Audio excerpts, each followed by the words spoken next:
Now this is a good-looking rock, and it's And that's a good sentence. I like the way you structured it. Got a little Freemasonry action happening there, eh? With that one bent knee again in your fixed arm position. Hey, your hammer. Look at your hand. Look at the hammer. It's rusty. You ain't swung it. And you ain't swung it. not just this boulder. There's a whole mountain of this stuff. And that's why a part two, because I wanted this deserves a video on its own, Nick. You know, give me a break. You're gonna tell us how this boulder got here. This one mountain, and how this mountain got from all the way from Sweden, that's correct, all the way to central Washington.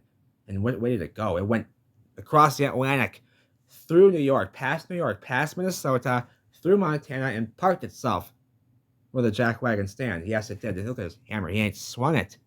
It's rusting. You ain't swung it. The yellow aster gneiss. It's metamorphic. Metamorphic rocks used to be a different kind of rock originally. Now, what he means is that this was sandstone before, is what he says. And when you squeeze sandstone with high heat and pressure, not a molten state, high heat and pressure over a long period of time, like on the seafloor or under a mountain, is what they're saying, then you get gneiss. So when you squeeze sandstone with high heat and pressure, you get gneiss. And that's what we're looking at, gneiss, right here. I'd like to see that done on a small scale. I think it should be not too difficult, right? You high heat and pressure to sandstone, and then you get gneiss. And this is ridiculous. Wait till you see this diagram. I almost died. So all these swirls. And it's not melted. It's not melted, eh? And it's not melted, eh? No, they call it metamorphosized. And it's hot and melted. We know what a hot surface looks like. All these quartz veins. Yeah, okay, the quartz veins are, look at the mortar between. You got the mortar between still. These are mortar lines. These are mortar joints with the mortar between.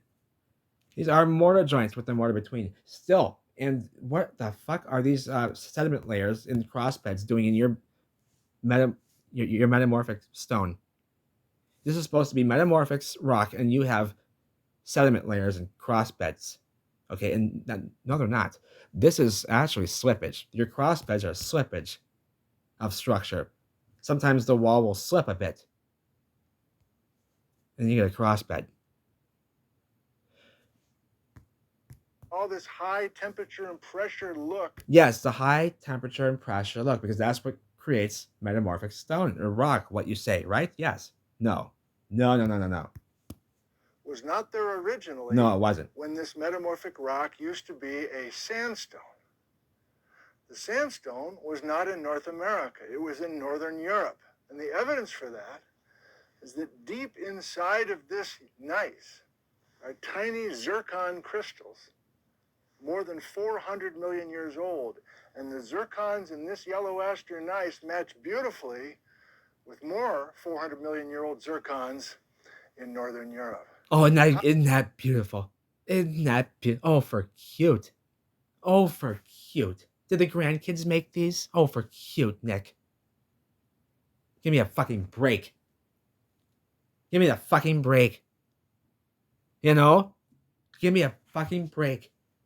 So the zircon? The zircon crystals, they match a chemical makeup of zircon crystals found in melt in Europe. So it came from Europe. So it came from there. Because the chemical makeup is the same as something you found in Europe. So it must have came. No, how about this? How about the stuff in Europe came from here then, if you want to talk jackwagon nonsense? How about the stuff in Europe came from here? How about that? The other way around. That's what I think happened, eh? No, I know it happened. That's not what happened. It melted down, baby. But no, that's bullshit.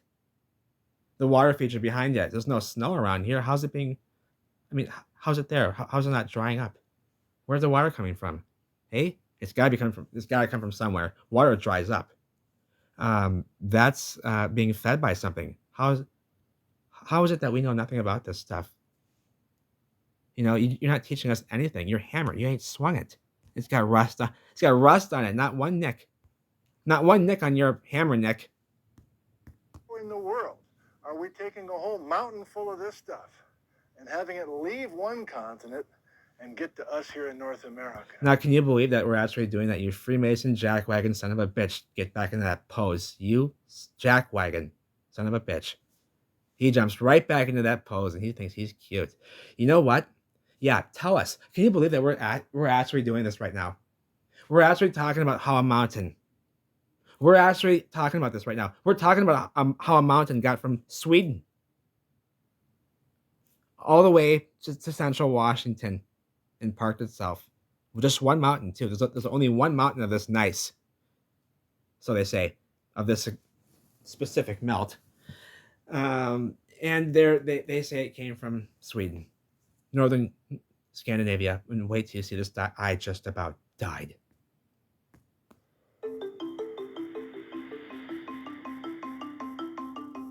And that's melt. You know what a hot surface looks like. Give me a break. I know what water looks like.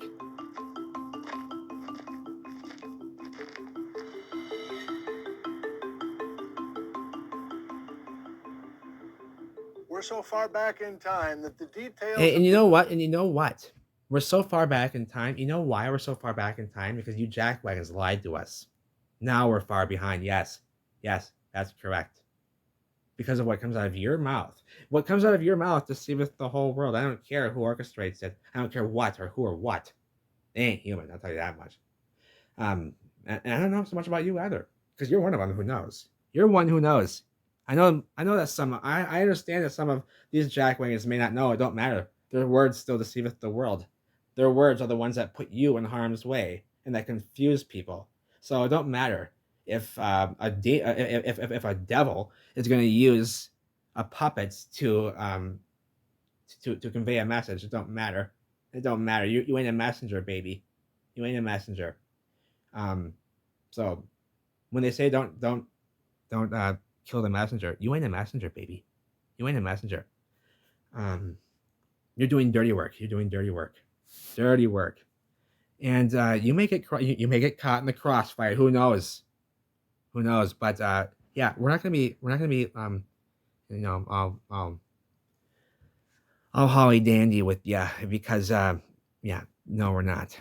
Voyage of the yellow aster and ice will probably never be totally determined. However, we know the gneiss used to be part of Europe. Okay, this is where it gets important. Pay attention to this slug right here. There's a slug on the screen, a slug. That's our mountain. That's our gneiss. We're in Scandinavia and in Sweden.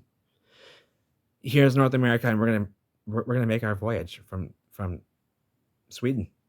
Watch the slug. That little slug right there is our mountain where the jackwagons stand. Let's continue and watch it. 100 million years ago. We know the gneiss arrived in North America 100 million years ago. There is a journey. It was probably through the old Arctic Ocean, squeezing this block of yellow aster gneiss between North America and Asia, get it parked here in the Pacific Northwest about 100 million years ago. Wow. Give me a fucking break. You know what, Nick? And wait till you hear what he says at the end. It's the classic, the typical, usual, always the same ending. And it's important that you hear it. That I'm gonna break it down for you. Don't worry, Pants will break it down. There's our slug right there. It made it all the way from Sweden, baby. All the way. And it went through Alaska, rather, mind you. It didn't go through Minnesota. I was wrong. Excuse me, I take it back. I was wrong. It didn't go through New York and Minnesota. It took a farther route. It took a much greater route, eh? Because it came from way the fuck up here. And it went all the way through Alaska, baby. And it went down. And it went all the way down to central Washington. Okay, and you saw it. That slimy slug right there, it's slithered. It's slithered. Look at it as it slithereth. Look at it as it slithereth. About 100 million years ago. That disgusting. Wow. Yeah, wow is right with your stories. But this is important to what he says at the end. But I find this cool as well, because this is either a building lying on its side like this, like a square building on its side, or two of them. There's one behind it too. Or it's two like pitched roof pyramid style buildings like this. And how would you know if a building is upright or if it's on its side? Well, you'll see joint lines. The snow is not helping, but if the snow weren't there, you'd be able to follow joint lines like you see, like joists and just certain you'll see that because when we build structures, you'll see that for the most part, on large structures as well, that the joints, the most prominent joints that run through the structure are going to be horizontally level with the surface of the ground, and meaning that these structures are built perpendicular to the flat surface. They're built perpendicular to the flat surface. So if this was a building on its side, you would see joint lines like this. But if this is a, like say if this is a pitch style roof building, like with a pitched roof like this, or there's two, there's one back there too. So it's either two on their side, or if the joint lines were like upright and horizontally level with the ground, this would be a pitched roof style building, still upright and melted in place. Or it may have sank and fallen over if it's a building like this, right? Do you see what I'm saying? If it was a building that was like upright like this, that has fallen over, see?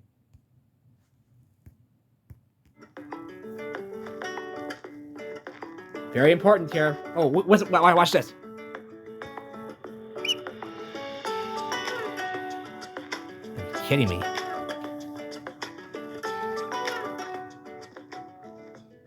Well, that's an unbelievable geologic story, almost as unbelievable as the scenery here. What the fuck?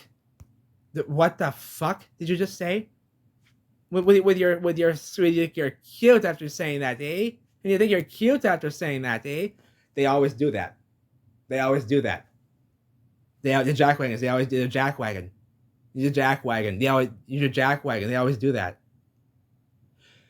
They started off by saying, "Hey, well, you know, there's a great geological story in this area. Now let me tell you about it, eh?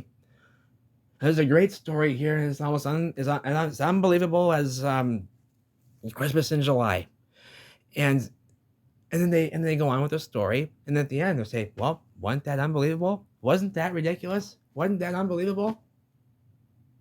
Almost as unbelievable as this scenery that don't match my story out here, eh? Let's hear it again. Let's hear it again.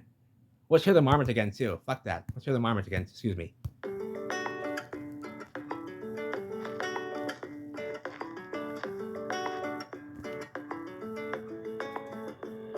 Excuse me.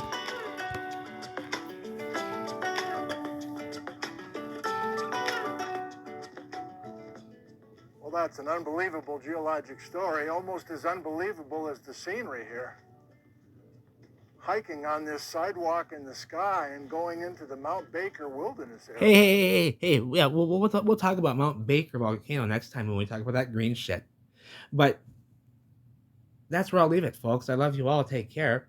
And that's what they do. That's what they do. You're gonna fall over there. He's gonna fall over. I think he's gonna fall over. But anywho, losing his balance there. It looks like. That's how they do it. They lie and they tell you they're lying. Even you heard him at the end there. Well, wasn't that unbelievable? Like the scenery behind me that don't match that story? Yeah. Correct. We're looking at buildings and they're damaged.